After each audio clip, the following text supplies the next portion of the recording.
नमस्ते बच्चों, आज हम पाठ 6 का अभ्यास करेंगे। प्रश्न 1, पठत लिखत च। प्रश्न 1 में हमें पढ़ना और लिखना है। इन शब्दों को, दिए गए शब्दों को हमें पढ़ना है और उन्हीं शब्दों को हमें यहाँ लिखना है। जैसे दा धातु दी हुई है, ये दा धातु, दा का अर्थ होता है देना। यह धातु रूप यच से चलता है, दाती दाते दाते नहीं चलता। इसको हम दा धातु लिखा हुआ मूल शब्द आएगा तब हमें यचती यचते यचंती लिखना होगा। और लिरिक लकार में, जो कि फ्यूचर के लिए यूज होता है, भविष्य काल के लिए यूज होता है, उसमें हमें दाश्यति से शुरू करना होगा। तो ये है पुरुष वचन, एक वचन, द्विवचन, बहुवचन, प्रथम पुरुष, मध्यम पुरुष, उत्तम पुरुष। प्रथम पुरुष में दाश्यति, दाश्यते, दाश्यन्ति, दाश्यसि, दाश्यथे, दाश्यत, दाश्यामि, दाश्यावे, दाश्यामे। तो ये हमें यहाँ लिखना होगा। और भी अनेक शब्द रूप हैं जो ऐसे ही, सेम ऐसे ही चलते हैं। तो हमें इनका ध्यान रखना है कि कौन सा पुरुष, वचन, ये सब हमें किस तरह से लिखने होंगे। उसके बाद है प्रश्न 2, उचितम उत्तरम चिनुत। उचित, ये जो 4 ऑप्शन दिए हुए हैं, इनमें से सही उत्तर छांटकर उस पर हमें टिक का चिन्ह लगाना है। क उमा क्रीड़ा क्षेत्रात किम अविंदत। उमा को खेल के मैदान से क्या प्राप्त हुआ? तो क्या प्राप्त हुआ? रूप्यकम रुपए, पुस्तकम पुस्तक, घटिकाम घड़ी और कलमम कलम। तो उमा को खेल के मैदान से पुस्तक प्राप्त हुई। ख का कदापि न परिहर्तव्य। क्या कभी भी नहीं छोड़नी चाहिए। शुचिता, घटिका, लता और सखा। तो शुचिता हमें कभी नहीं छोड़नी चाहिए, ईमानदारी हमें कभी नहीं छोड़नी चाहिए, घड़ी, लता, सखा, इनका यह कोई प्रयोग नहीं हुआ था। घटिका का अर्थ होता है घड़ी, लता का अर्थ है बेल, सखा का अर्थ है दोस्त। तो हमें अपनी ईमानदारी कभी नहीं छोड़नी चाहिए। उसके बाद प्रश्न गए, श्रेष्ठी की दर्शय आसीत। श्रेष्ठी, श्रेष्ठी कैसा था? श्रेष्ठी का अर्थ है सेठ, रुग्ण, बीमार था, स्थूल, मोटा था, दानवीर, दानी था, स्वस्थ, स्वस्थ था, हेल्दी था।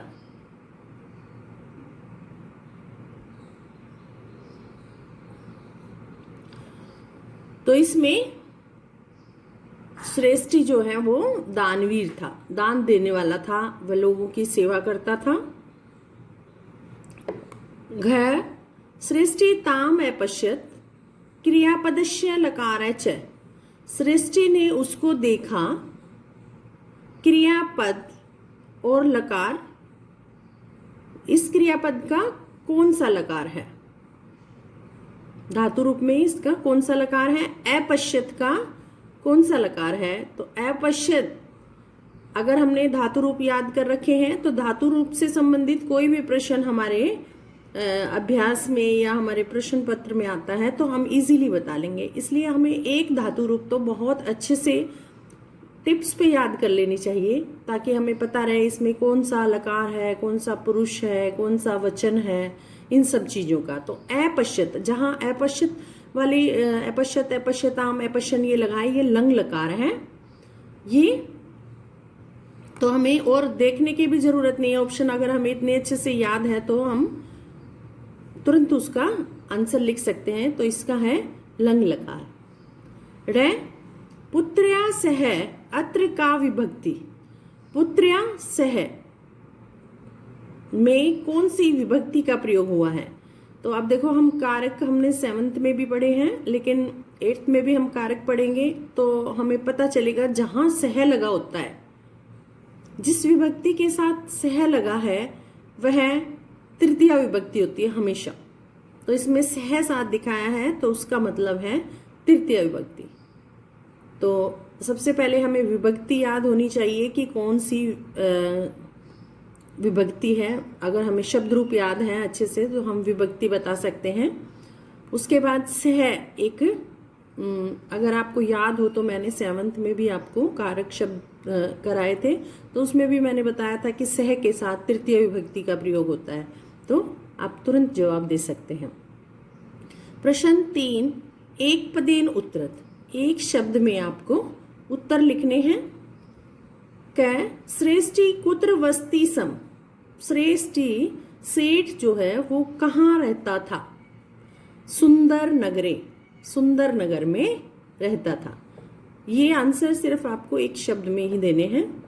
ख बालिका कति वर्षीय आसीत, बालिका कितने वर्ष की थी?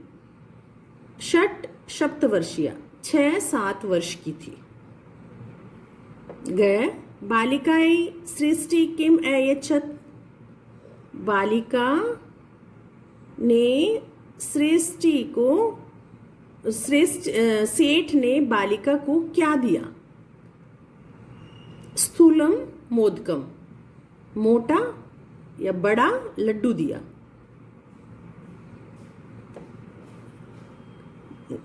घ माता पुत्रीम कुत्र प्रेषितवती, माता ने पुत्री को कहाँ भेज दिया? श्रेष्ठी ने पार्श्वे, सेठ के पास। प्रेषितवती का अर्थ है भेजना। ड माता की प्रावर्त्य तुम पुत्री प्रेषितवती, माता ने सृष्टि को, माता ने पुत्री को क्या वापस लौटाने के लिए भेजा था? अंगुलीयकम, अंगूठी। उसके बाद आता है प्रश्न 4। प्रश्न 4 में है कै में है श्रेष्ठी किम चालयति सम, सेठ जो है क्या चलाता था? श्रेष्ठी निशुल्कम अन्न क्षेत्रम चालयति सम, श्रेष्ठी सेठ बिना पैसे के यानी कि फ्री में अन्न क्षेत्र, अनाज के भंडार जो है चलाता था, जो दूसरों की सेवा के लिए। ख बालिका कस्मात् कारणात् किमपि न प्राप्नोति सम, बालिका किस कारण से कुछ भी नहीं प्राप्त कर सकती थी? किस कारण से, क्या कारण था? बालिका गृहीतॄणां सम अर्धवशात् किमपि न प्राप्नोति सम, बालिका ग्रहण करने वालों की भीड़ के कारण कुछ भी प्राप्त नहीं कर सकती थी। ग श्रेष्ठी किम दृष्ट्वा बालिकाए स्थूलमोदकम दत्तवान, सेठ ने क्या देखकर बालिका को मोटा लड्डू दिया? श्रेष्ठी तस्या किमपि गृहीतुम असक्तताम दृष्ट्वा बालिकाए स्थूलम मोदकम दत्तवान, सेठ ने उसको कुछ भी ग्रहण नहीं करते देखकर बालिका को एक मोटा लड्डू दिया।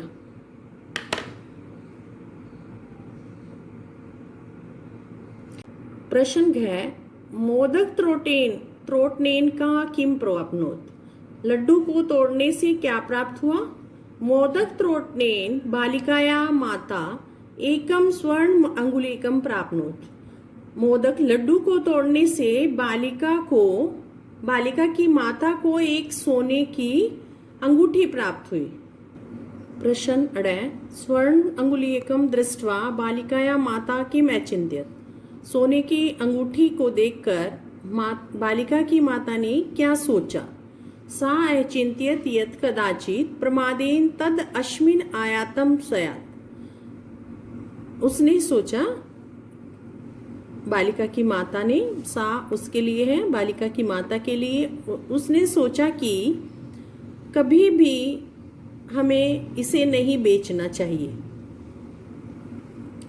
च मातु शुचितया प्रभावित भूत्वा श्रेष्ठी किम अवदत्, माता की ईमानदारी से प्रभावित होकर सेठ ने क्या किया। श्रेष्ठी अवदत् तस्या बालिकाया शिक्षात् आरभ्य विवाह पर्यंतम सर्वं भारम स्वयं गृहीतवान, सेठ ने कहा कि बालिका की शिक्षा, आरंभिक शिक्षा से लेकर विवाह तक सारा कार्यभार मैं स्वयं ग्रहण करता हूँ। उसने उसका सारा कार्यभार संभाल लिया, यानी कि उसका जो भी खर्चा उसके लिए होता तो वह स्वयं देता। प्रश्न 5, रंजित पद मात्र धृत्य प्रश्न निर्माणम कुरुत, जो ये शब्द दिए गए हैं इनमें से चुनकर एक शब्द को, इन शब्दों का इन वाक्यों में से प्रश्न निर्माण करना है, क्योंकि ये उत्तर दिए गए हैं, हमें इनको पढ़कर प्रश्न बनानी है। कै सुंदर नगरे एक श्रेष्ठी वस्ती सम, सुंदर नगर में एक सेठ रहता था। तो एक सेठ यानी कि कौन रहता था, तो कौन का कै, सुंदर नगरे कै वस्ती सम, सुंदर नगर में कौन रहता था, और प्रश्नवाचक भी आपको अवश्य लगाना है। ख जना अन्क्षेत्रात् आवश्यकतानुसारम वस्तुनि विन्दति सम, लोग अन्य क्षेत्र से या अनाज के भंडार से आवश्यकतानुसार वस्तुएं प्राप्त करते थे।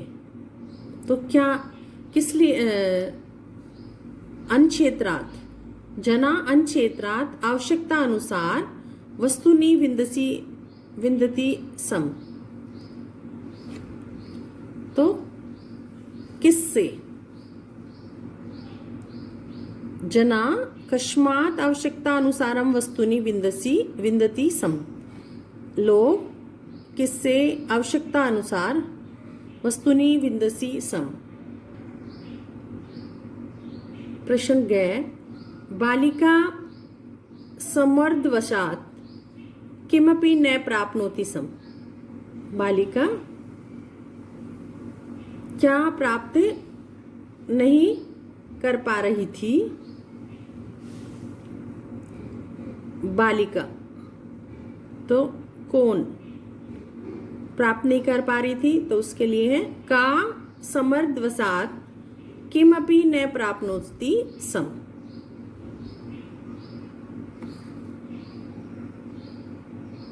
घ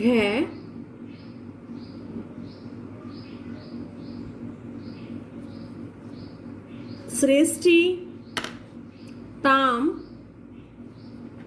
एकम स्थूलम मोदकम दत्तवान, श्रेष्ठी ताम एकम, श्रेष्ठी ने उसको एक मोटा लड्डू दिया। श्रेष्ठी उसको एक लड्डू, मोटा लड्डू देता है, तो कौन उसको लड्डू देता है, क ताम एकम स्थूलम मोदकम दत्तवान। प्रश्न अड़े बालिका मोदकम मात्रे अयच्छत्, बालिका लड्डू किसको, माता को देती है। बालिका मोदकम कश्यई अयच्छत्, बालिका लड्डू किसको देती है। प्रश्न 6 मंजूषात् चित्वा विपरीतार्थक पदानि लिखत, हमें ये जो शब्द दिए गए हैं इन शब्दों को चुनकर और विपरीत शब्द लिखने हैं, यानी कि अपोजिट वर्ड्स। तो बलवान का अर्थ होता है ताकतवर, धनिक धनी पैसे वाला, अनावश्यक जिसकी आवश्यकता न हो, कृपण कंजूस, अनुचितम जो उचित न हो, ठीक न हो, कृश कृश का अर्थ होता है पतला, दानी कृपण, आवश्यकम अनावश्यकम, स्थूलम मोटा, कृश पतला, दरिद्र गरीबी, धनिक धनवान, दुर्बल कमजोर, बलवान ताकतवर, उचितम जो ठीक है, अनुचितम जो ठीक नहीं है। तो इस तरह से आपके ये विपरीतार्थक शब्द हैं। प्रशंसा विशेषण विशेष्य पदानी योज्यत, विशेषण और विशेष्य पदों को उनके साथ जोड़ना है। तो बहुमूल्यम, बहुमूल्य क्या है? पुस्तकम पुस्तकें, दानवीर सेठ, निशुल्कम, यहाँ आपका ये शुक्लम गलत लिखा हुआ है, निशुल्कम निशुल्कम अनक्षेत्रम, स्थूलम मोदकम, संपूर्णा दृढ़ता और समुचिताम व्यवस्था। तो ये है आपके विशेषण विशेष शब्द। अब आता है आपका प्रश्न 8, प्रत्ययान योजित्वा रिक्त स्थानानि पूर्यत। प्रत्यय को जोड़कर, ये आपको प्रत्यय दी हुई है, जोड़कर हमने कत्वा कत्वतु और लय प्रत्यय हम पढ़ चुके हैं। तो इन सभी को जोड़कर हमें ये शब्द बनाकर लिखना है। तस्या अशक्तताम दृष्ट्वा, दृश्य और कत्वा को जोड़कर बनेगा दृष्ट्वा स दुखित अभवत। तो यहाँ पर दृश्य और कत्वा को जोड़ने से दृष्ट्वा। ख किंचित डैश बालिका तत्र अगच्छत, तो वी चिंत और लय, तो वी उपसर्ग है इसमें, चिंत मूल शब्द है और लय इसकी प्रत्यय है, तो ये बनेगा वी चिंत्य। गए तस्या व्यवस्थाम डैश श्रेष्ठी अगच्छत, क्री धातु है जो मूल शब्द है और कत्वा कृत्वा। घ श्रेष्ठी बालिकाएं सर्वम सर्वभारम डैश, गृह कत्वतु प्रत्यय तो गृहीतवान। ड श्रेष्ठी तस्य मोदकम डैश दा और कत्वतु दत्तवान। तो ये है आपके प्रत्यय शब्द, इनका आपको अभ्यास करना है। उसके बाद आते हैं प्रश्न 9, अधोलिखित पदानाम लिंग विभक्ति वचनानि लिखित। जो ये शब्द दिए हुए हैं, पद दिए हुए हैं शब्द, इन शब्दों के पुल्लिंग लिंग बताना है आपको, विभक्ति बतानी है और वचन बतानी है। तो ये आप आपकी जो प्रैक्टिस बुक है, जो व्याकरण की एक बुक है, उसमें से आप देखेंगे और आप स्वयं भरेंगे इनको, ताकि आपको थोड़ा आइडिया हो कि किस तरह से हमें ये पद और विभक्ति और वचन देखने हैं, जिससे आपको आपके दिमाग में पिक्चर बनेगी और आप उसको याद करोगे। कै बालिका विद्यालयम गच्छति, यथा जैसे बालिका विद्यालयम गमिष्यति, यहाँ आपको लृट लकार में परिवर्तन करना है। ये कब लिख सकते हैं? जब हमें याद होगा। कै त्वम कुत्र गच्छसि, त्वम कुत्रम कुत्र गमिष्यसि, तो गच्छसि है तो सेम वैसे ही लिखा जाएगा गमिष्यसि। गै बालिका उद्याने धावन्ति, बालिका उद्याने धाविष्यन्ति। घ अहम चित्रम पश्यामि, अहम चित्रम दृक्ष्यामि।